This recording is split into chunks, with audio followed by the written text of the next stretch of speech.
Hello, it's Emma Mills here and welcome to episode 68 of MiTV. And the week is finally here that I spoke about in episode 65 because on Friday I am going to Ibiza. Cue Venga Boys music. We're going to Ibiza. And so I talked about the power of a deadline and that when I go away this weekend, particularly Monday and Tuesday, I wanted to be very aware of everything I could delegate, outsource, the rules and plans and processes I could put in place so that anything that would normally come to me to deal with, I knew would be dealt with, or I would have a nice list of things to do and deal with when I get back in on Tuesday afternoon. So as a couple of weeks ago, I went to Palma, and the Sunday and the Monday, I spent pretty much on my laptop by the pool, but on my laptop with my phone, and it's cool that I can do work anywhere and that my business still runs. However, I was quite adamant that the next 3 breaks that I have this year, I am actually able to take that time to recharge because you need it to come back with a clean slate, to come back with new ideas, to feel refreshed. That is the whole point of me booking the holidays into my Sasco wall planner that I showed you last time. That's the whole point. So, and particularly on Monday, it's going to be actually impossible to take a phone call or deal with my emails. We think we're going to be an Ocean Beach club, so I'm going to forward my mobile so my office can pick up my calls, of course. And then I thought about 3 areas particularly that I needed to look at so that Monday and Tuesday will go without a hitch. So these are the areas, and hopefully you can get some advice and some tips that when you're going on holiday, things that you need to look at. So first one was comms into me. So that's mainly because I'm going to forward my mobile, my emails. Now Tash, who is my PA and looks after my travel and any emails anyway already in the office, we sat down and we went through what's already in there, what might potentially come in. I went through some of the things that are in there and how she could deal with them if they come in again. One tip I have for you, I really hate emails, to be honest. I think the inbox is such a drain on most people's time, and it's my mission to kind of like keep dealing with it smarter and smarter all the time. But if you have that feeling of overwhelm and looking at your inbox and thinking, oh my God, when am I ever going to get to the bottom of it? Take everything from 3-4 weeks, anything that's older than 3 or 4 weeks ago, take it, put it in one folder, just label it, pre a month ago, older emails to deal with, because generally anything that's over this period of time, they're either going to email you again or actually the urgency is gone anyway, so you can deal with it in your own time. Get rid of the overwhelm. Anything that's in the last 2 to 3 weeks, then just start to blast through that. So that's what we did. Anything that was older than that, I filed off so Tash doesn't have to think about it, and I still know where it is. And so one of the things that we do when we look after our clients' inboxes are we deal with a 3-folder structure for inboxes. I think many people get totally bogged down in sectioning and segmenting emails, and I've seen some crazy inbox folder structures with some of our clients that are kind of longer than, my God, like than this boardroom table.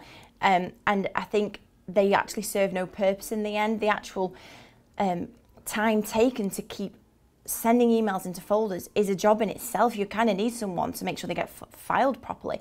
So our 3-folder rule for emails is my PA dealing with. So basically when I look at this folder, anything Tash has taken and is actively in the middle of dealing with goes in there. So it doesn't just disappear from my inbox and I'm thinking, oh my God, where's that gone? It's in there and I know she's on with it.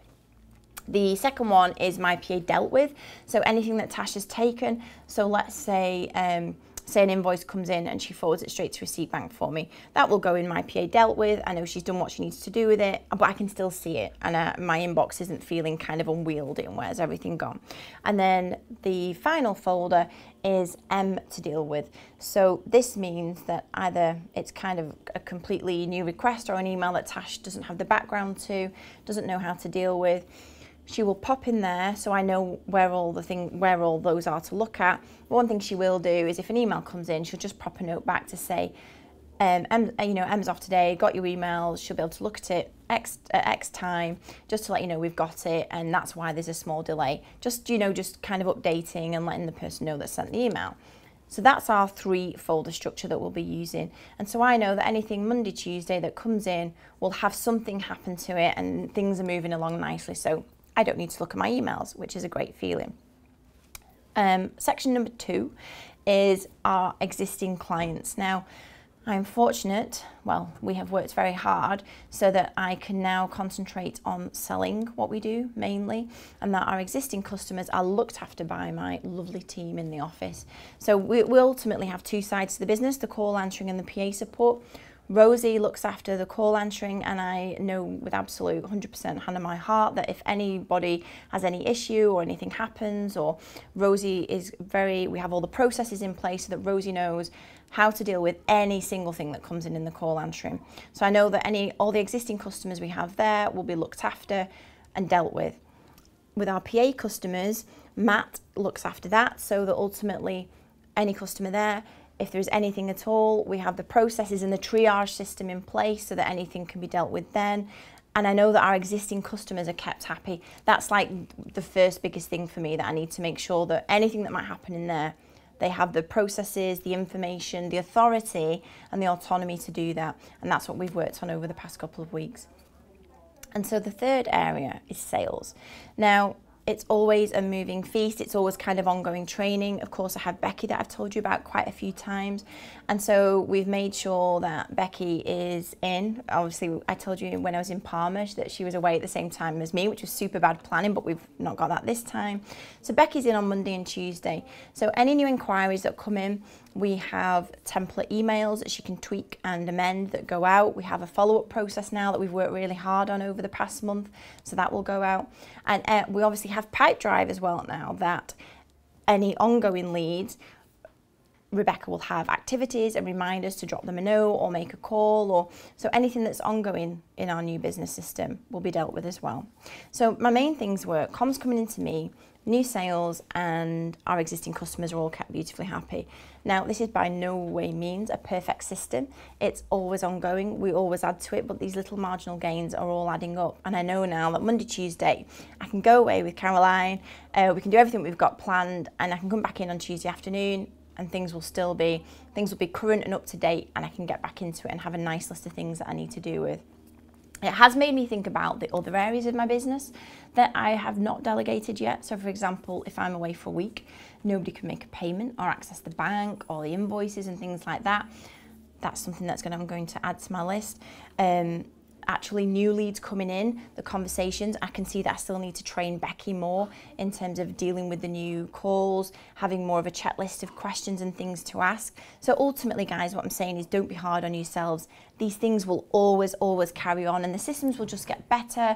The processes will get quicker and smarter and cleaner, but at least we have the end in mind, that each time I go away, how can we relieve me of certain things? How can we make sure this still happens? How can we make sure the business is a really amazing functioning business without me having to kind of dot every I and cross every T, because that's not going to create something that's world class and solves people's problems really, really well. So it just feels like a longer episode than normal. There's been so much to get through. It's hard maybe to kind of put across to you exactly all the processes we've put in place. If you're interested and want to know more about how we've done this or that, then of course just drop me a line. I'm always happy to jump on a call with you. But what I will do in episode 69, which is next week, I will let you know how it went. I will let you know if staff members had any particular questions, if things did arise that they couldn't deal with, and then obviously we'll take them and figure out how to do it next time, but I'll let you in on all that next week. So I hope you have an amazing weekend. It's also World Cup final weekend, hopefully if we're in it, which is going to scupper our plans on Sunday. So I hope you have a great time whatever you're doing, and I will see you next week when hopefully I'm a little bit more tanned, and I will see you then. Bye bye.